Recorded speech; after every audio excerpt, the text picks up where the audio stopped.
This piece is a deeply emotional and spiritual message that speaks to someone who has endured a long season of waiting, struggle, and quiet faith. It begins with the voice of a divine being acknowledging the person's silent endurance, how they held on to faith not just in moments of loud belief, but in the quiet times when faith was barely a whisper. The divine presence has been with them through unexplainable silence, endless waiting, and blurry days filled with unanswered questions and quiet prayers. Though their faith was not perfect, it was whole. They stayed when it would have been easier to leave. They continued to believe despite no visible change around them. And now, the divine voice proclaims with certainty that the waiting is over. This moment is not symbolic but a clear divine declaration. The person stands on the edge of what has been prepared for them. No fear, delay, or deception can stop what has been spoken over their life. Though they thought God was silent, He was at work. What seemed like delays were acts of protection, what felt like pauses were moments of preparation. Every step of the journey has had purpose. The divine presence has seen the burdens carried in secret, the smiles that hid disappointment, the selfless acts given while feeling forgotten. All the unseen battles, tears, and internal struggles were not in vain. Every waiting season was actually a building season. Delays added design. Unanswered prayers became part of a larger promise. Their endurance shaped them. Their faith matured. Their roots went deeper. This was never punishment but preparation. Because they didn't give up, because they remained open and surrendered, the divine is now shifting everything. The long delay ends, not because the process was meaningless, but because it is complete. The divine honors the journey, the cost of obedience, the hidden prayers, and the wrestles behind each yes. Now, change begins not just in comfort but in action. Internal transformations will manifest outwardly. What was once only spiritual becomes tangible. Answers are now arriving. The wait is over because heaven has moved. This moment was always part of the plan, appointed, marked, and perfectly timed. This shift is real. It is divine. The urgency and sensitivity being felt are confirmations of the Spirit's movement. Patterns will break. Fear will lift. Peace will replace pressure. Favor will now flow where resistance once stood. The path is being cleared. Doors are opening. The wait ends because the way forward is now revealed. Throughout every season, confusion, exhaustion, and prayerful tears, the divine never turned away. The perceived silence was not abandonment but formation. The person was being shaped for what is now coming. They will understand why it had to happen this way. The barrenness held beauty, the promise will be held, and the timing will make sense. No striving is required now, only openness, expectancy, and a willingness to be led. The divine will guide every step, confirm every direction, and send peace before every decision. This is not the end of the journey but the end of the silence and stuckness. The person is now stepping from waiting into becoming. The divine explains that the journey was never about appearances, productivity, or loud faith.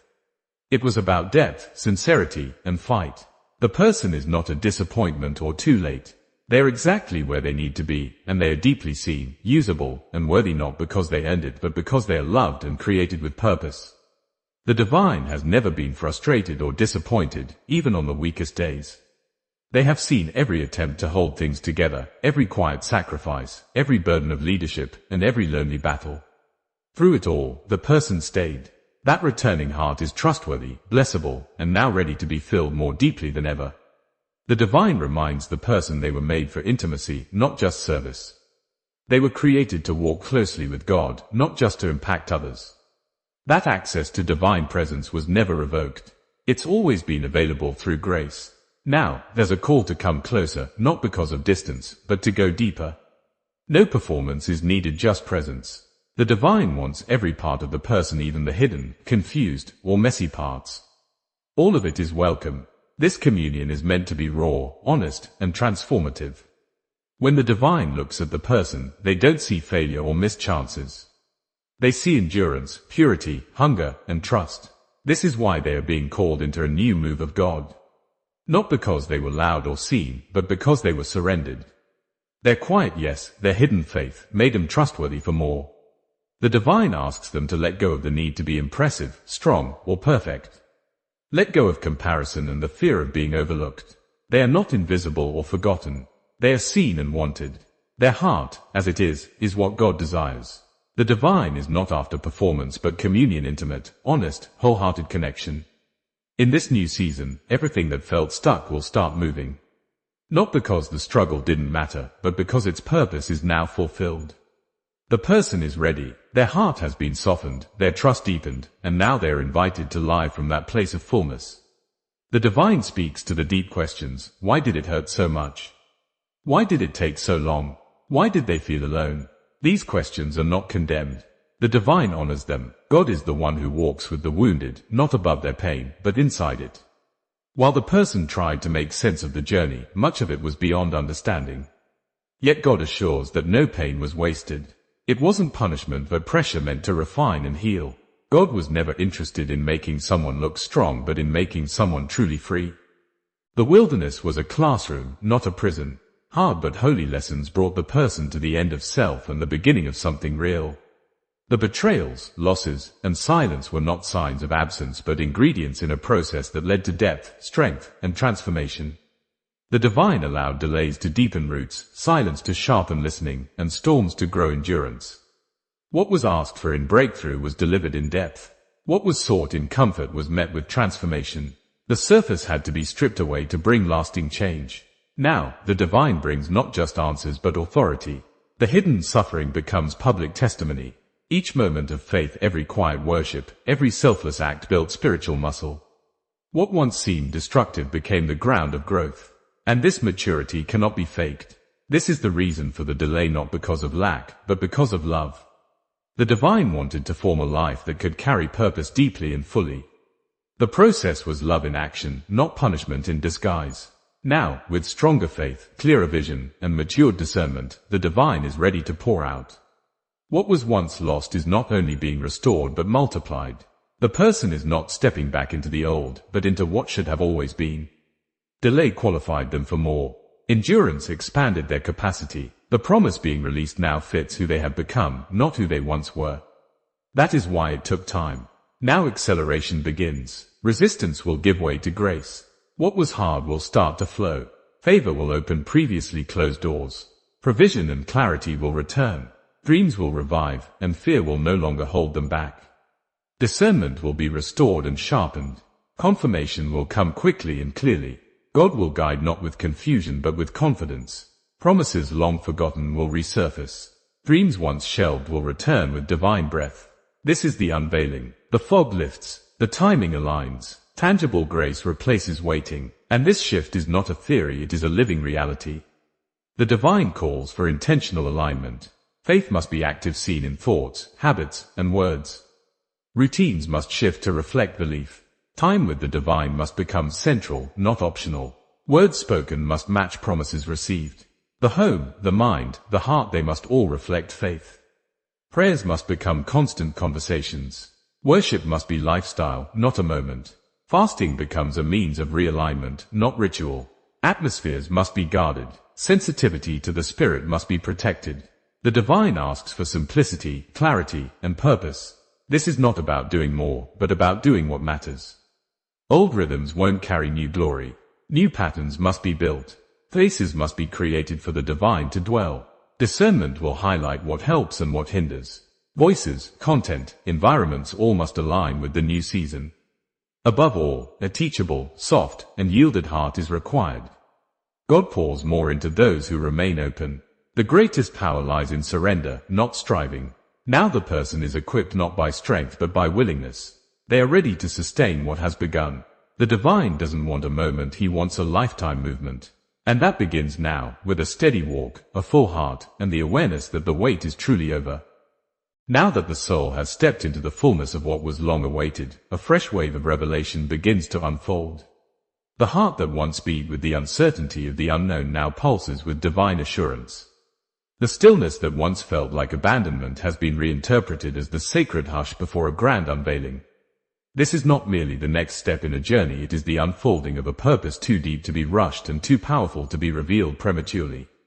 The voice of the divine is no longer distant, it resonates with closeness, gentleness, and unwavering clarity. What once required relentless questioning now only needs quiet trust. The process, long misunderstood, is now honored as the divine scaffolding that upheld the soul through its invisible transformation. It is as though every unanswered prayer, every confusing silence, every hidden tear was caught, counted, and now converted into a flood of favor. The divine is showing, not just telling. The inner stirrings, once vague, have become the compass.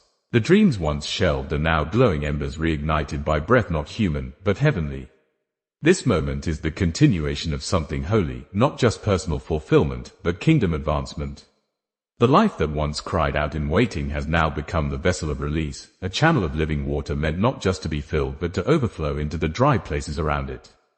As the divine presence moves, it doesn't only bring restoration of what was lost but reveals the intention behind what was withheld. Every delay had its own voice, echoing the divine timing. Every no was the guarding of a yes still maturing in the unseen. Now, that yes is becoming flesh. It walks in opportunities, speaks through confirmations, and breathes through the peaceful alignment of external circumstances with internal assurance.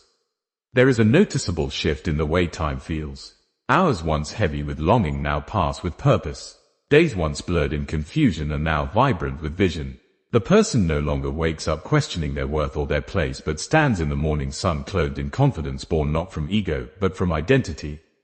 They are not scrambling to catch up to purpose, they are now walking in step with it. This is not accidental, it is the fruit of endurance. The strength cultivated in silence now becomes the strategy in movement. God never wasted a moment. Even the missteps were woven into the map that led to this sacred now. What follows is a life reoriented around divine intimacy. It is no longer about achieving more, but about abiding deeper. The soul no longer chases moments of breakthrough, because it has become a dwelling place for presence. The spirit is not a visitor but a constant companion. Words spoken are no longer prayers born of panic but declarations rooted in promise. Every conversation, every decision, every action is filtered through the awareness that God is near. This nearness births boldness. It silences the critics in the mind. It calms the internal storms. It births innovation, clarity, and courage. Suddenly, things that once intimidated no longer hold power. Giants that once loomed are now seen for what they are, temporary shadows before the rising of unshakable light. The person who was once cautious in their calling now walks with a steady, surrendered confidence. They have no need to announce their arrival, for their presence speaks of the one who sent them. This season is not only about fulfillment but about becoming a fulfillment. The life that once longed for promise now carries promise. The one who once cried for provision now becomes the vessel through which provision flows to others. Influence is not chased, but inherited. Doors open not because of hustle, but because of holiness. The divine is not just giving things to be possessed, but giving identities to be carried, atmospheres to be shifted, and assignments to be fulfilled. Every step is a statement that the wilderness did not win. Every word spoken in truth becomes a seed. Every act of obedience becomes a declaration that what the divine starts, the divine finishes. And what he finishes, he fills with glory. Now the person is invited to steward the new, not with fear of failure but with the reverence of partnership. The divine does not bless and then walk away. He stays, he leads, he instructs in whispers, he confirms in repetition, he steadies with peace and sharpens with discernment. The path is not without difficulty, but now it is filled with direction. No longer must the person beg for clarity. It arrives like daily bread, fresh, timely, and sufficient. The divine provides not only open doors but the wisdom to know which doors to walk through. Not every invitation is from him, and now, the heart knows how to tell the difference. The internal compass has been recalibrated. Where once there was hesitation, now there is holy instinct. Where once there was striving, now there is alignment. This alignment doesn't require perfection. It requires proximity. Staying close is the new commandment. Drawing near is the new discipline. Everything else, strategy, timing, impact, flows from that nearness. And from that place, the divine begins to unveil even more. He begins to speak not only about what is next but about who the person truly is. He begins to unmask the false names that were adopted during seasons of pain. He calls out the truth of identity. No longer is the person defined by past wounds, failures, or fears. Those layers fall off like scales. What remains is belovedness, wholeness, authority that doesn't have to shout. The divine restores the voice of the once muted. He calls forth the authenticity that religion couldn't touch. The healed heart speaks differently. It moves differently. It serves not to be seen but because it sees. It loves not to earn worth but because it knows its worth. And now comes a deeper call, not to do more, but to remain. To remain in him when the crowds grow. To remain in him when success comes. to remain when influence increases. Because the promise fulfilled can become a distraction if the heart drifts from the one who gave it. So the divine anchors again, not with warning, but with wisdom. Say low, say near, say soft. Let gratitude be the guard. Let humility be the gate. Let worship be the response. This rhythm protects the promise. It ensures that the glory always returns to where it came from. And it opens the door for sustained increase not just in blessing, but in boldness, in revelation, in love. The journey forward now becomes a walk of overflow. Every step taken in obedience drips with anointing. Every word spoken from the secret place carries weight. The divine is building not just for today, but for generations. The legacy being shaped is not one of noise, but of substance. Others will look not at what was accomplished, but at the faithfulness that sustained it. And in that, the divine will be glorified. Not in flashy displays, but in quiet power. In consistent peace. In radical love that flows without striving. This is what it means to walk in fulfillment. Not to finally be seen, but to finally see clearly. And so the story continues, not with a dramatic conclusion, but with steady movement. The former things are not forgotten, they are redefined. Pain is no longer the marker of identity but the evidence of transformation. Every scar becomes a symbol. Every stretch becomes a signal. And through it all, the divine walks alongside, speaking not only new instructions but old affirmations. You are still mine. I am still here. The wait is over, but the wonder has just begun. The soul, now seasoned by suffering and strengthened by surrender, steps fully into this sacred season. The rhythm of life now beats in sync with heaven. There is no more running, no more hiding, no more hesitating. Only forward, only deeper, only God. As the sacred journey continues, the soul begins to settle into its new rhythm, a rhythm that pulses with purpose, breathes with grace, and flows in unbroken communion with the divine. There is a deepening now not just in understanding, but in embodiment. The truths that were once whispered in moments of solitude are now the truths being lived out in public spaces. The faith that was tested in secret has become the foundation of authority in the open. No longer does the person live from a place of waiting or wondering, they now live from knowing. This knowing is not arrogant nor self-assured by worldly standards. It is quiet confidence rooted in relationship, in proximity to the one who formed them, called them, and carried them through. There is no need to convince others of their calling. The evidence is in their being. The fruit is undeniable. The shift is irreversible. Now, the life once marked by silent prayers and unseen obedience becomes a testimony of God's intentionality. Every conversation becomes an opportunity for encouragement. Every task is infused with sacred meaning. The work of their hands reflects the work of grace in their heart. They are no longer striving for impact, they are simply abiding, and the impact flows effortlessly. The divine partnership is fully active. The spirit within him is no longer a quiet guide but an ever-present force, directing, empowering, and revealing what needs to be known when it needs to be known. The person now discerns with precision. They move with discernment. They speak with divine timing. What once required confirmation now only requires conviction. What once brought fear now births boldness. As they walk this new terrain, challenges still come, but the internal posture has changed. Opposition no longer rattles them, it refines them. Delays no longer feel like rejection, they are perceived as divine redirection.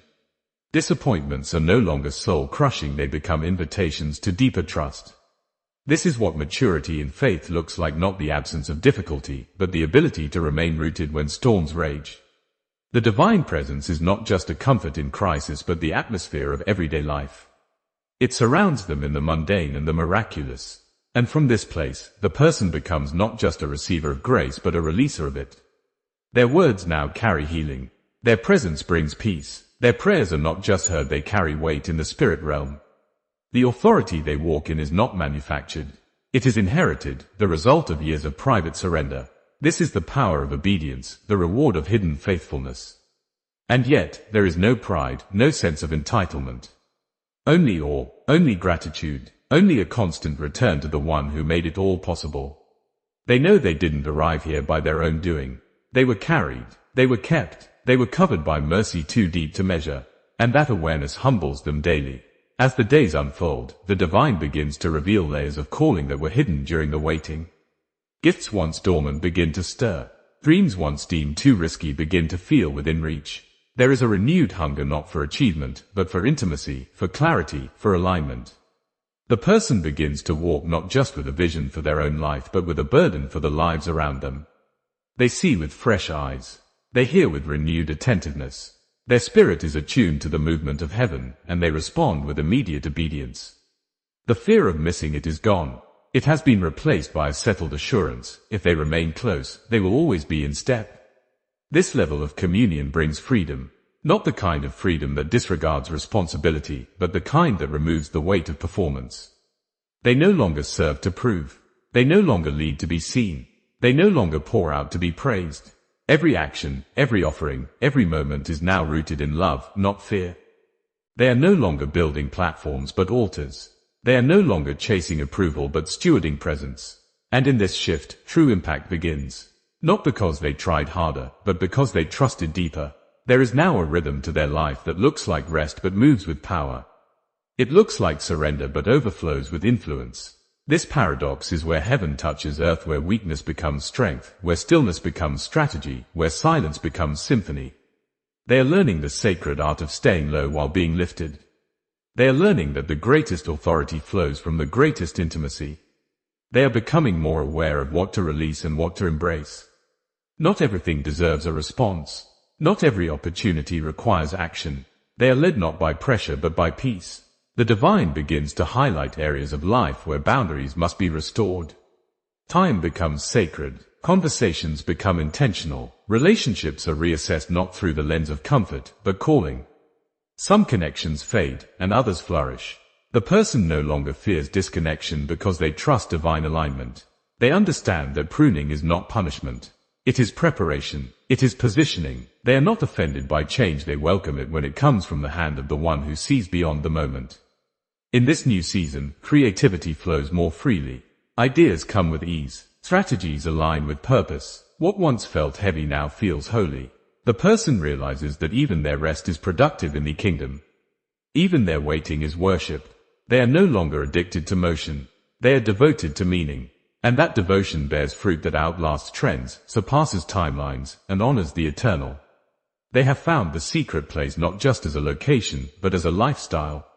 This lifestyle begins to influence others. People sense the peace that surrounds them. They are drawn not to charisma but to consistency. Not to hype but to hope. Not to talent but to truth. And the person realizes that the greatest ministry is not their platform, but their presence. How they love, how they listen, how they serve in the unseen, how they carry the divine without striving, without forcing. This becomes their witness. This becomes their legacy. And in the midst of it all, the divine continues to affirm, I am still with you. I am still speaking. I am still building through you. There is no climax to this journey, only deeper levels of revelation. Each season reveals more of God's heart. Each moment brings new layers of understanding. The person is no longer waiting for life to begin, they are fully alive now. They are not chasing destiny, they are embodying it. They are not lost in striving, they are found in surrender. The divine reminds them again and again, their value has never been in the doing, but in their being. Before they preached, before they served, before they created, they were loved. That love has not changed. It is not seasonal. It is not circumstantial. It is eternal. And because of that love, they walk differently. They lead differently. They give differently. They forgive differently. They dream differently. Every part of their life becomes a response to love. And still, the invitation remains, go deeper. There is always more. Not more to do, but more to know, more to receive, more to become. The divine is infinite, and so is the journey with him. There will be new doors, new assignments, new stretching. But none of it will be overwhelming because the soul has learned the secret of staying near. In nearness, there is clarity. In closeness, there is confidence. In communion, there is courage. This journey is not one of perfection but of presence. The person has learned that falling is not failure if they fall into grace. That questions are not rebellion if they lead to deeper trust. That weakness is not a disqualifier but a doorway. They no longer resist the hard moments, they meet them with expectation. They no longer dread the unknown, they step into it with faith. Because now they know the one who walks with them in the dark is the same one who created the light. And so they walk not to arrive, but to remain.